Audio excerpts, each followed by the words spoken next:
Police वाले हजरात को कुछ लोग रिपोर्ट लिखवा लिखवा कर डरा करके रखे हुए। मैं आपको बता रहा हूं, एक साल में तकरीबन 170 के करीब जलसे करके आए। किसी एक जगह की भी रिपोर्ट निकाल करके बताओ कि हमने कहीं फसाद करवाया, हमने कहीं पर लोगों में माहौल बिगाड़ा हो, या पब्लिक भड़क करके एक दूसरे के जंग करने पर आई हो, कहीं नहीं। अगर कौम को, सोई हुई कौम को बेदार करना तुम्हारे नजदीक भड़काना है तो ये भड़काना तो बहुत अच्छा है मेरे अजीज। तो हमारा काम सिर्फ इतना है, हम उन नौजवानों से बात कर रहे हैं जो अपने नबी के फिदाई हैं, जो अपने नबी के आशिक हैं, और हम सिर्फ उस लौ को और बढ़ाना चाहते हैं जो इनके सीनों में जल रही है। इनके सीनों में किसी और की नहीं, मेरे मुस्तफा के मोहब्बत की शमा है। अगर वो मध्यम है हम उसको तेज करना चाहते हैं। बस मेरे नौजवान से मेरा मुतालबा सिर्फ इतना ही है, किसी की जय विजय क्यों पुकारे, क्या गरज हमको, हमें काफी है सैयद अपना नारा या रसूल अल्लाह, हमें काफी है सैयद अपना नारा।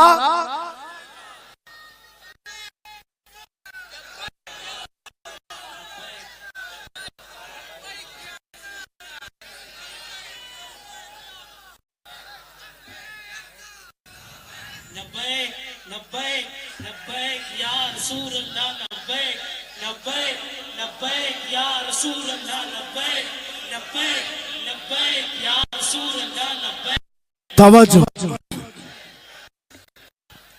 मुझे बताओ, मैं तो दूसरे वाकयात बयान कर रहा हूं, यहाँ आपके करंट सिचुएशन, यहाँ लोग बैठे हुए भी हैं, रिपोर्टर भी होंगे और हजरात को देख रहे होंगे। मुझे मैंने अभी बयान में कौन सा भड़काया, ये जो कह रहे हैं।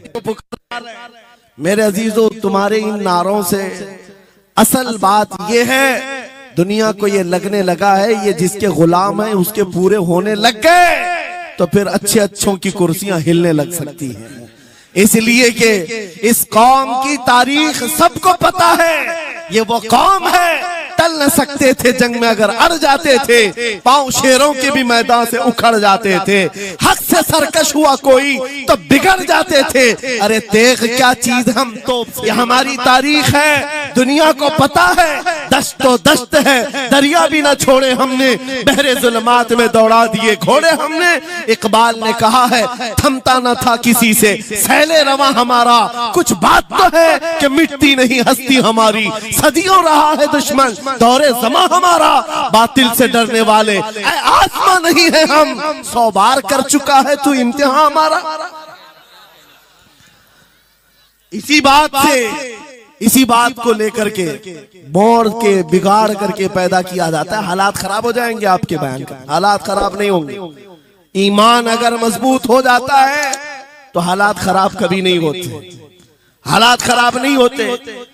आज है सुन्नी मुसलमानों, गौसे पाक रज़ी अल्लाह ताला अन्हु की निस्बत अगर कामिल है, ये बात सुन लो, वक्त खत्म होने को आ गया, मैं अपने वक्त पर समेट लूंगा।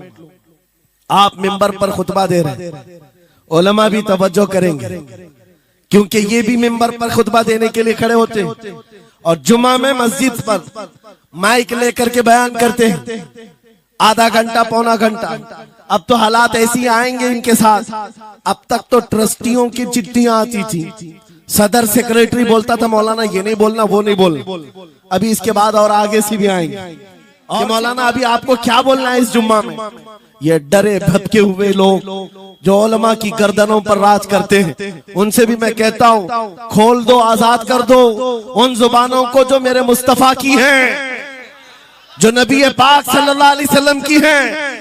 इनकी जुबानों पर ताले ना लगाओ, या उलमा तुम्हारे दीन के मुहाफिज हैं, तुम्हारी नस्लों की शरीयत के मुहाफिज हैं। आज इनकी जुबानों को बंद करोगे, कल तुम्हारे बच्चे नबी का नाम लेने से घबराने लग जाएंगे, डरने लग जाएंगे। उलमा के गलों में और इनकी गर्दनों में रस्सियां न डालो, ये तो उन जालिम ट्रस्टियों से कहता हूँ, बाकी उलमा से कहता हूँ अगर हालात ऐसे आ गए ठोकर मार दो इनकी नौकरियों को। एक दरवाजा अगर ये बंद करते हैं, मेरा मौला 70 दरवाजे और खोलेगा।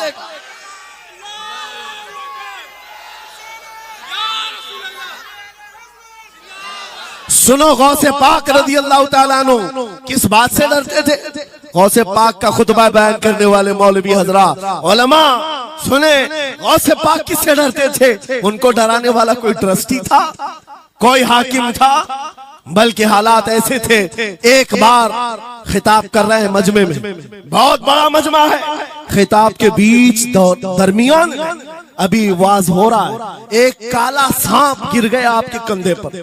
सांप गिर गया और गिरा ही नहीं, गिर करके फिर वो आपके गले के अंदर से दाखिल हो गया, आस्तीन में आया, आस्तीन में आया और फिर इधर आया। वो लौट लौट करता रहा। लोग जो मजमे में बैठे थे उन पर हैबत तारी थी, वहशत तारी थी, कोई जगह छोड़कर इधर उधर हो रहा है, लेकिन गौसे पाक का कदम डगमगाया नहीं, ना जिस्म के अंदर कोई हरकत हुई। आपका बयान कंटिन्यू जारी रहा, उसी तरह जारी रहा। वो सांप कभी आपके सामने आया, कभी इधर आया और घूम फिर करके वापस चला गया। बयान आपका मुकम्मल हुआ। लोग खड़े हुए पूछते रहे, या सुल्तान अल औलिया सय्यदी शेख अब्दुल कादिर जिलानी, आपके साथ ये जो माजरा हुआ, ये सांप इतना खतरनाक था, देख करके हैबत तारी थी और आप अपना बयान कंटिन्यू जारी रखे हुए थे, ये क्या माजरा है? गौसे पाक फरमाते हैं, वो सांप तो मुझसे कह रहा था, ऐ अब्दुल कादिर, तुझसे पहले 70 औलिया को भी मैंने ऐसे ही आजमाया है और आजमा कर चला गया। गौसे पाक क्या फरमाते सुनो, ऐ लोगों, तुम मुझसे पूछ रहे उससे डरता था या नहीं डरता था? बात सिर्फ इतनी है, मैं उस कादिर का बंदा अब्दुल कादिर हूं, उस कादिर का बंदा अब्दुल कादिर हूं। मेरे उसकी कुदरत पर ऐसा यकीन है, अगर मौला ने मेरी मौत लिखी है तो ये काले सांप से क्या चूंटी से भी हो सकती है, और अगर मौत नहीं लिखी, इस तरह के 1000 सांप मेरे गले में आए, मेरी मौत नहीं आ सकती। मेरा उसकी कुदरत पर यकीन कामिल है, इसलिए मैं उसका बयान कंटिन्यू रखा, जारी रखा। आज मैं यही कहता हूं, ऐ सुन्नी मुसलमानों और इन उलमा से भी, अगर हमारी मौत लिखी है, छोटे से हादसे से भी हो सकती है, और अगर नहीं है तो वक्त का प्राइम मिनिस्टर भी तुम्हारी गर्दन पर पैर रखे, मौत नहीं आ सकती, क्योंकि कादिर मुतलक मेरा रब्बुल। वक्त का बादशाह भी तुम्हारी गर्दन पर तलवार रखे, नहीं आ सकती। आपको पता है चंगेज की तारीख? चंगेज एक जालिम बादशाह गुजरा है, बहुत बड़ा जालिम, जिसके सर पर 50 लाख लोगों के कत्ल का इल्जाम है। 50 लाख इंसानों का कत्ल मामूली है? उस जमाने का चंगेज, और वो मुल्क के मुल्क फतह करते हुए निकला था। एक जमाना ऐसा था मेरे अजीज, घोड़े पर बैठा हुआ चंगेज कुछ लोगों को, मुसलमानों को गिरफ्तार करके मैदान में खड़ा किया है और जल्लाद को बुलाया कि एक साथ सबकी गर्दनें उड़ाने लग जाओ। वो कितने लोग थे? 3 सफों में खड़ा किए हुए थे लोगों जिनका कत्ल होना था। लाइन से खड़े हुए हैं, सब अपनी अपनी बारी का इंतजार कर रहे हैं। जल्लाद तलवार लेकर आया और जब पहली सफ वालों को कत्ल करने लगा, वो गर्दनें उड़ा रहा था। एक बूढ़े मियाँ पहली सफ में खड़े थे, वो जल्दी से दूसरी सफ में चले, पीछे वाली सफ में गए। बादशाह चंगेज घोड़े पर बैठा हुआ खिलौने से खेल रहा है और ये मंजर भी देख रहा है और हंस रहा है। बूढ़ा यहाँ से उधर चला गया, पहली सफ का काम तमाम, पूरे कत्ल हो गए। दूसरी सफ में जब कत्ल का ऑर्डर आया तो जल्लाद फिर गर्दनें उड़ाने लगा। दूसरी सफ, दूसरी लाइन को कत्ल करने लगा जल्लाद। ये बूढ़े बाबा जो है तीसरी सफ में चले, पीछे और एक सफ थी, यहां से बचकर तीसरे में चले गए। दूसरी सफ भी उड़ गई।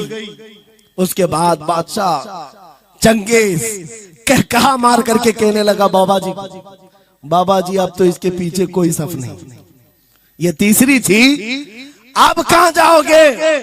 बूढ़े मियां ने सर झुकाकर कहा, अब भी मेरा अल्लाह है। ये यकीन होता है, जहां तक बचना है बचना ही है। बाबा जी ने कहा अब भी अल्लाह है, हो सकता है।